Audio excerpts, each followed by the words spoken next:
Orchot Tzadikim, Shar Busha, gate of shame. Today, does it exist? Right. People have no shame, they say, right? No shame. Our sages say, Hasechel hu aboshet.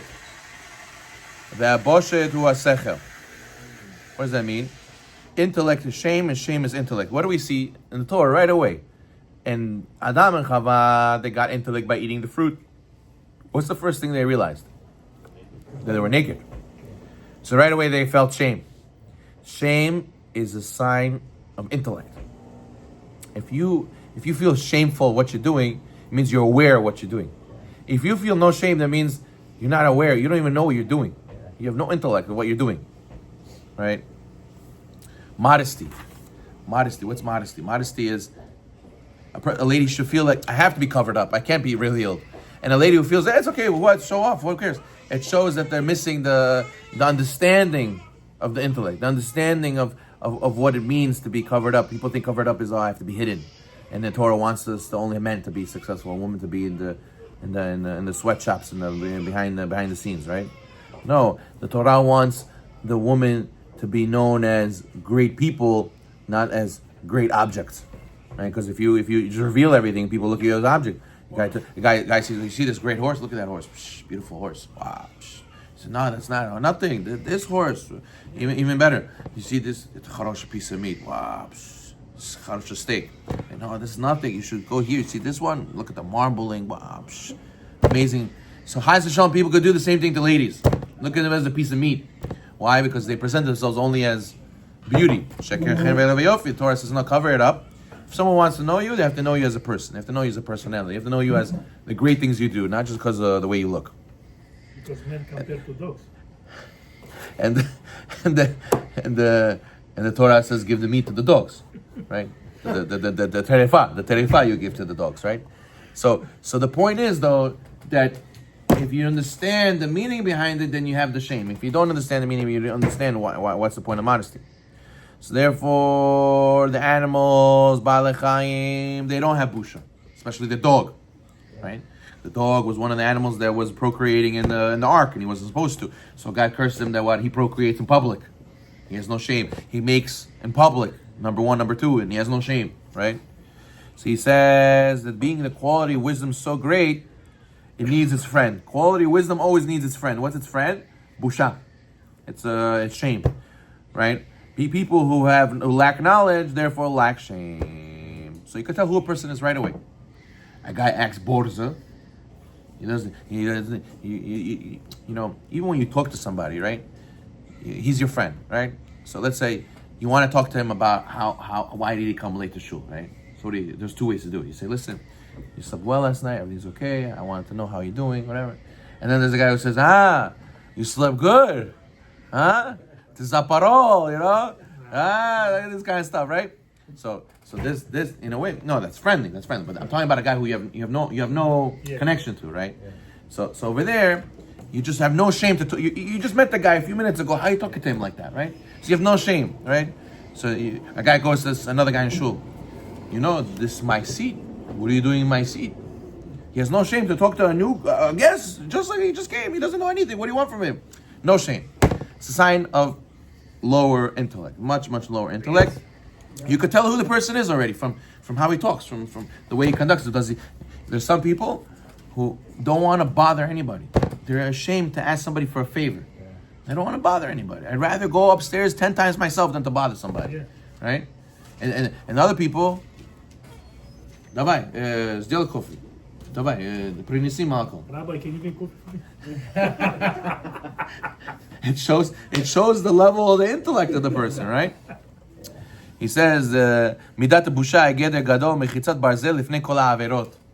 He says the trait of shame is a great fence, iron barrier against all sins. Why? Because the Gemara says, whoever does a sin in private, Hashem is going to reveal what he did in public. So therefore, a guy says, should I do this sin? No, I can't do this sin. Why? Because everybody's going to find out about it. Everyone's going to find out about it? No, I can't. But if you don't have shame, what does he say? And so what?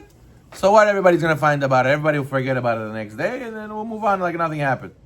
You know how many times the people got caught doing inappropriate things or horrible things, And then a few weeks later, people forget about it. People forget about everything in the news. They have a short-term memory, and then the guys, in politicians, could be they did something horrible a year ago, and they're already running again. They're running again like nothing happened. Make this place great again. I'm with you guys. I'm going to help you guys. And everybody's like, oh, okay.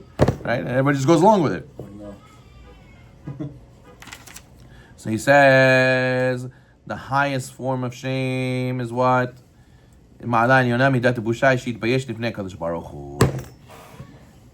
have shame, but they have shame from other people, but they don't have shame in front of Hashem. Beautiful. That's the problem. And that's what Rabbi Yochanan Zakkai said to his students. He said, Rabbi, bless us before you die. What did he say? He says, I bless you that you should fear God like you fear man. They said, listen, Rabbi, that's it. That sounds pretty low. He says, no, if you have that, you're good. That's more than enough. Right? Because the guy, if you would steal in business in front of somebody else, he would go and you say in the street, this guy's a ganav, this guy's a this. He would be so ashamed. He would never do it, right? He always looks this way, that way. But he forgets to look this way. Right? Right? So we have to know that if we would fear of God like we fear a man, we would, 99% of the sins we would never do. And the problem is that we don't think Hashem's there. We don't think Hashem sees. And we have to realize that the Chassid in the story, right? The wagon driver was driving the wagon. He says to him, I'm going to stop for a second. Let me grab an apple. He says, I didn't know you have an apple tree over here. He says, no, tell me if anybody's looking. He goes to grab it. He says, somebody's looking. Where? I don't see him. Somebody's looking. Where? I don't see him. Hashem's looking. But people think, nobody's here. It's okay. So therefore, we should be socheh to have shame like we have of other people. He says, איך יתבייש ממי שהקדוש ברוך הוא נעלם מעיני כל חי, אך הוא נמצא לבון נגלה מחשבות. You think you hide from Hashem? Hashem sees everything in the world and He knows our heart. And the sages say, אם נזהרת כל ימיך שלא חטאת, אל תחזיק טובה לעצמך. If you didn't sin all your life, don't pat yourself on the back. Because look at Yochanan Kohen Gadol. 80 years he was going to the Beit HaMikdash. In the end, he sinned. Why? Could be he never sinned because he was always in front of people. The second that he was not around people, he felt his Yetzer Hara because he didn't have, maybe you could say, he didn't have Busha of Hashem. He only had Busha of people. That's why we said yesterday that the Satmar Rebbe, right? He said to the Badchen, he said, maybe I'm pretending to be myself, and I'm not really doing what I'm supposed to be doing. I'm just pretending, right? So therefore he says, one has to be very careful. לעלות על ליבו בעת עזבו העבירות, שלא יעזבן מחמד הבושה בני אדם. He only has בושה בני אדם, he doesn't have בושה from הקדוש ברוך הוא, חס ושלום. לכן צריך אדם לעשות ראשון לכל ראשונים, שידע את יוצרו ויכיר כוחו. יראת שמיים, it's not יראת people, יראת שמיים, יראת of Hashem. Therefore he says, דבר ידוע ברור, שכל העולם עושים עניינים רבים בסתר. We all know people do very, very hidden stuff, and they think nobody sees, and Hashem sees the door within the door. The Gemara says that if you don't have Yirat Shamayim, it's like you don't have the key to the gate. You have the key to the house, but you don't have the key to the gate. How are you going to get in? So you know a lot of Torah, you know a lot of Kabbalah, you know a lot of